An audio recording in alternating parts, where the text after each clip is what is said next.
तो सेबी ने एक नया इन्वेस्टमेंट का कैटेगरी, प्रोडक्ट का कैटेगरी अनाउंस कर दिया है, SIF, specialised investment fund. Mutual fund और पीएमएस के अलावा एक और कैटेगरी ऑफ प्रोडक्ट आपके पास अवेलेबल होगी जिसमें मिनिमम टिकट साइज 10 लाख होगा। तो ये एसआईएफ प्रोडक्ट क्या है, किसको निवेश करना चाहिए, इसका रिस्क प्रोफाइल क्या है, इसमें किस किस तरीके की प्रोडक्ट होगी, इसमें टैक्स क्या लगेगा, ये सारी चीजें इस वीडियो में हम डिटेल में शेयर करेंगे।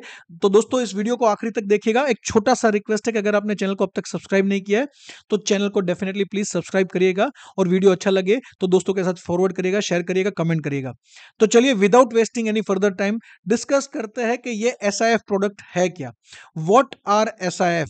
सो दोस्तों एसआईएफ का पहले तो फुल फॉर्म हम बात कर लेते हैं। एसआईएफ का जो फुल फॉर्म है वो है specialised investment fund. Specialised investment fund.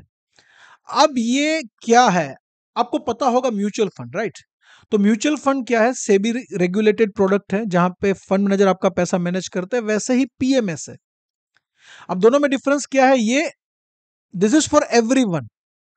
Minimum जिसको 5,000 इन्वेस्ट करना है वो भी कर सकता है, मिनिमम जिसको 500 रुपए हर महीने एसआईपी करना है वो भी कर सकता है। जबकि पीएमएस एक ऐसी कैटेगरी है जहां पे ज्यादा टेलर मेड पोर्टफोलियो, ज्यादा कस्टमाइज पोर्टफोलियो, ज्यादा कॉन्सेंट्रेटेड पोर्टफोलियो बन सकता है। बट यहाँ पे जो मिनिमम टिकट साइज है वो है 50 लाख रुपए, यानी कि ये हर कोई अफोर्ड नहीं कर सकता है। So gap between PMS and MF is huge.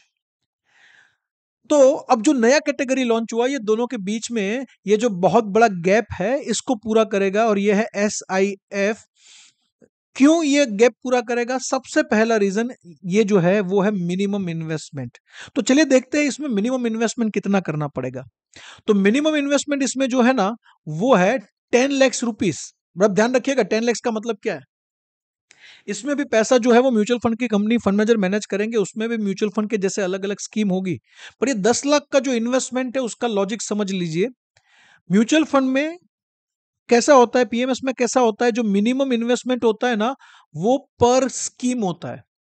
मान लीजिए कि मुझे एक स्कीम में इन्वेस्ट करना है तो मिनिमम 5,000 लगाना पड़ेगा, दो स्कीम में करना है 5-10,000 रुपए करना पड़ेगा।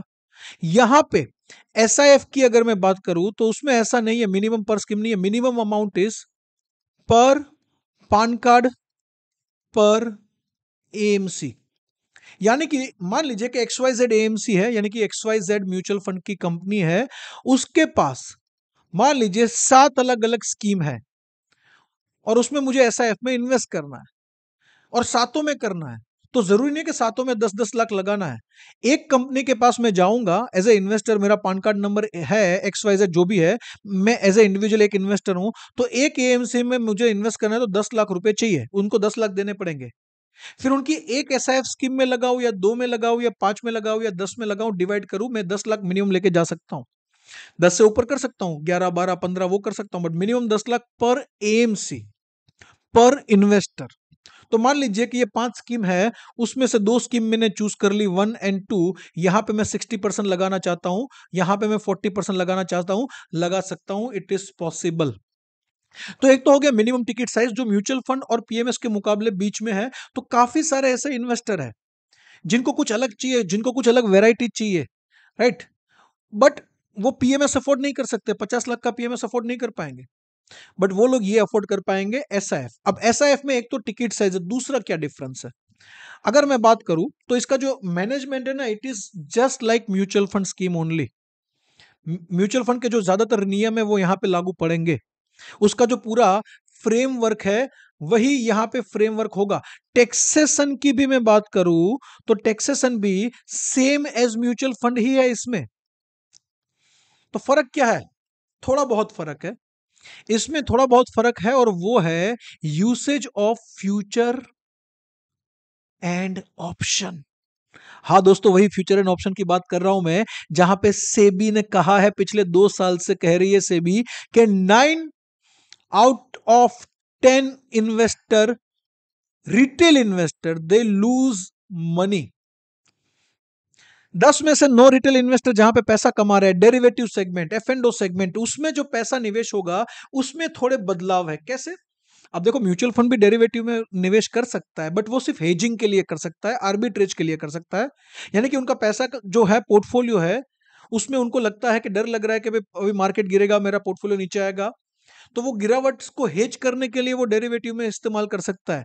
शॉर्ट सेलिंग नहीं कर सकता। Mutual funds are long only funds, short selling नहीं हो सकता। यहां पे एसआईएफ के अंदर जो फंड मैनेजर है वो मार्केट को 25% तक शॉर्ट कर पाएगा with the help of derivatives, F and ओ।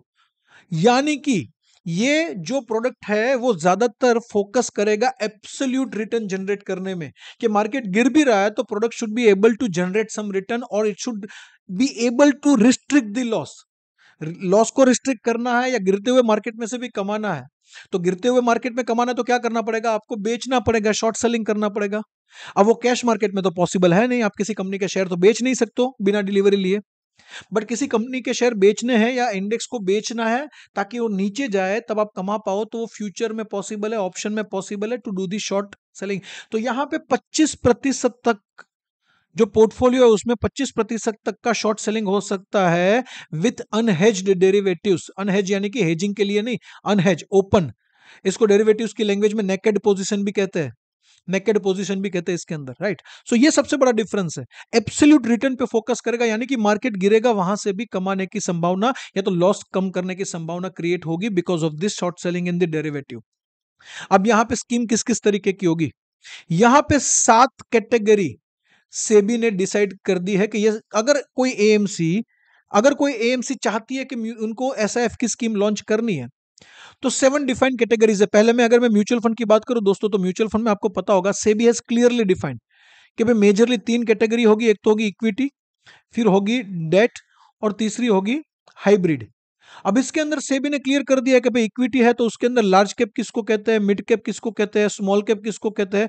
वैसे ही डेट के अंदर अलग स्कीम है, जैसे कि लिक्विड फंड हो गया आपका, ओवरनाइट फंड हो गया आपका, आपका जी से गवर्नमेंट फंड हो गया, हाइब्रिड में डीएएफ हो गया, डायनेमिक एसेट एलोकेशन फंड हो गया, या तो आपका एग्रेसिव हाइब्रिड फंड हो गया, या तो कंजर्वेटिव हाइब्रिड फंड हो गया। म्यूचुअल फंड में तो यह है। अब एसआईएफ में भी इस तरीके से कैटेगरी की है। एसआईएफ भी मेजरली 3 कैटेगरी है, इक्विटी, हाइब्रिड और डेट। बट इक्विटी में 3 कैटेगरी दी है एसआईएफ में, हाइब्रिड में 2 कैटेगरी दी है, और डेट में 2 कैटेगरी दी है। तो अगर मैं ये कैटेगरी की बात करूं तो इक्विटी में 3 कैटेगरी कौन सी है, तीनों देखो, जितनी भी कैटेगरी है एसआईएफ की, जितनी भी कैटेगरी है, सारे फंड जो है ना वो लॉन्ग शॉर्ट फंड है। लॉन्ग शॉर्ट फंड ये सब में कॉमन है, यानी कि जो इन्वेस्ट करते हैं उसमें लॉन्ग करने के साथ साथ शॉर्ट भी किया जा सकता है मार्केट को। और हर जगह पे शॉर्ट का जो लिमिट है वो है 25% तक, पोर्टफोलियो का 25% तक का नेट शॉर्ट सेलिंग हो सकता है with the help of F and O. ये सब में कॉमन रहेगा। तो अब इक्विटी में क्या है, अब एक है इक्विटी लॉन्ग शॉर्ट फंड जो रहेगा म्यूचुअल फंड की फ्लेक्सी कैप फंड जैसा। क्यों, इसमें लार्ज कैप में भी पैसा जाएगा, मिड कैप में भी जाएगा, सब जगह पे जाएगा, प्लस इसके अंदर 25%, अप टू 25% तक का शॉर्ट सेलिंग अलाउड है। दूसरा इक्विटी में जो है ना वो है x hundred x top 100 long short fund. इसके अंदर ज्यादातर इन्वेस्टमेंट मिड कैप और स्मॉल कैप में होगा, यानी कि मिनिमम 65% इन्वेस्टमेंट कहां पे होगा, मिनिमम 65% ऐसे स्टॉक लेने पड़ेंगे जो टॉप 100 कंपनीज के बाहर के हैं, एक्सक्लूडिंग टॉप 100। यानी कि 100 करोड़ का पोर्टफोलियो तो 65 करोड़ जाएंगे मिड कैप स्मॉल कैप में, मिनिमम 65 करोड़, उससे ऊपर जाना है तो जा सकता है। और यहां पे भी 25% का शॉर्ट सेलिंग जो है वो अलाउड है। और तीसरा जो है वो है सेक्टरल रोटेशन लॉन्ग शॉर्ट, यानी कि यहां पे फंड मैनेजर सेक्टर पे बेट ले सकता है, राइट। और मैक्सिमम एलोकेशन जो हो सकता है ना वो 4 सेक्टर में हो सकता है। यहां पे भी मिनिमम 80% इक्विटी में होना ही चाहिए, मिनिमम इक्विटी और इक्विटी रिलेटेड इंस्ट्रूमेंट यानी कि डेरिवेटिव्स में मिनिमम 80% जाना चाहिए, मैक्सिमम 4 सेक्टर।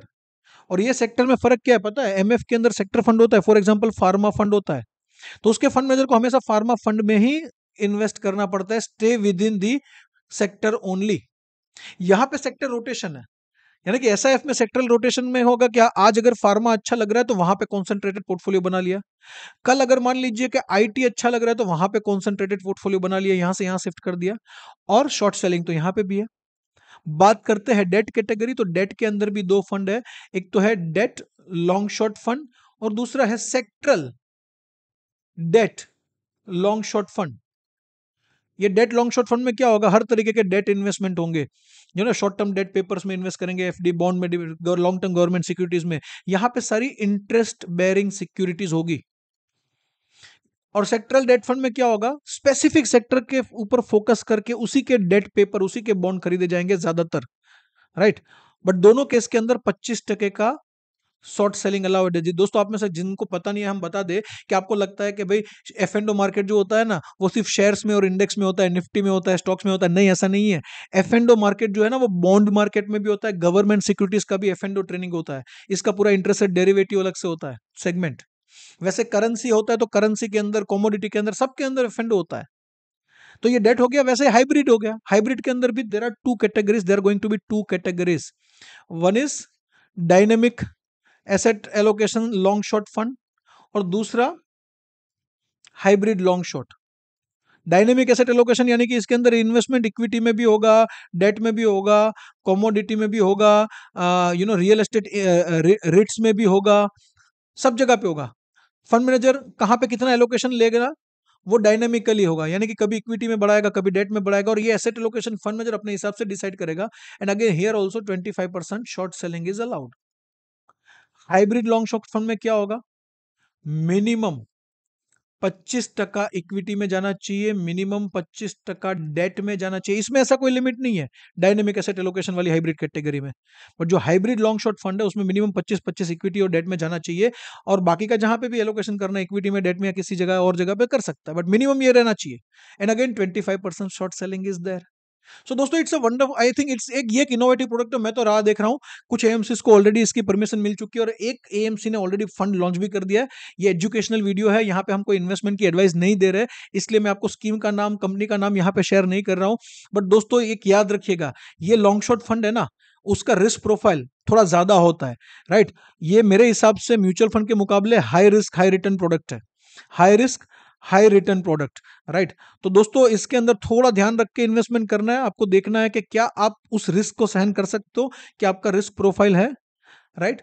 और अगर आपको डाउट है कि आपको इन्वेस्ट करना चाहिए नहीं करना चाहिए, तो याद रखिएगा ये 10 लाख कोई छोटा अमाउंट नहीं है। इसको डिसीजन लेने से पहले प्लीज अपना जो फाइनेंशियल एडवाइजर है या अपने म्यूचुअल फंड डिस्ट्रीब्यूटर है उसकी सलाह लीजिए, राइट। समझिए डिटेल में प्रोडक्ट। अभी तो प्रोडक्ट लॉन्च, बाकी सारी कंपनीज की लॉन्च होने में टाइम लगेगा, एक प्रोडक्ट ही अब तक लॉन्च हुआ है, राइट। उसकी भी डिटेल भी बहुत ज्यादा अवेलेबल नहीं है, बट अगले 2-3 महीने में देखोगे हर म्यूचुअल फंड कंपनी के पास से एसआईएफ यानी कि स्पेशलाइज्ड इन्वेस्टमेंट फंड जो है उसकी प्रोडक्ट लॉन्च होना चालू हो जाएगी, राइट। मैं एक्साइटेड हूं, मैं इन्वेस्ट करूंगा, इसका मतलब ये नहीं कि आपको भी करना है, मेरा रिस्क एपेटाइट अलग है, मेरे रिक्वायरमेंट अलग है, राइट।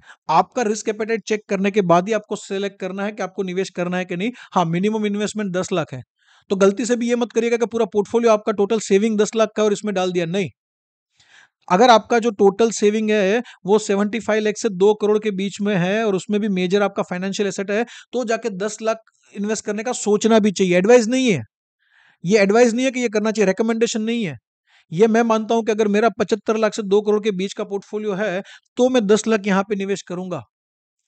बट सिर्फ पोर्टफोलियो आपका 10-20 लाख है, उसमें से एसआईएफ में 10 लाख डाल दिया, ये एडवाइजेबल मेरे हिसाब से तो नहीं है। फिर ज्यादातर आपको, इससे ज्यादा तो आपके फाइनेंशियल एडवाइजर है वही बता पाएंगे।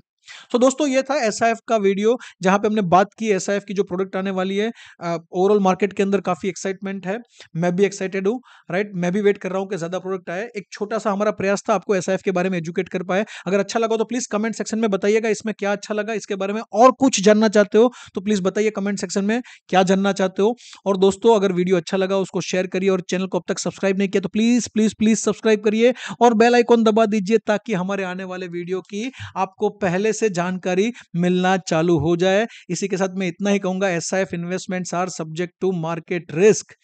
ध्यान में रखना है, इसमें भी इन्वेस्ट करने से पहले यहां पे भी रिस्क है, उस रिस्क को ध्यान में रख के ही निवेश करना है। तो मैं सिर्फ आपको एजुकेट कर रहा हूं, do not treat this as a investment advice.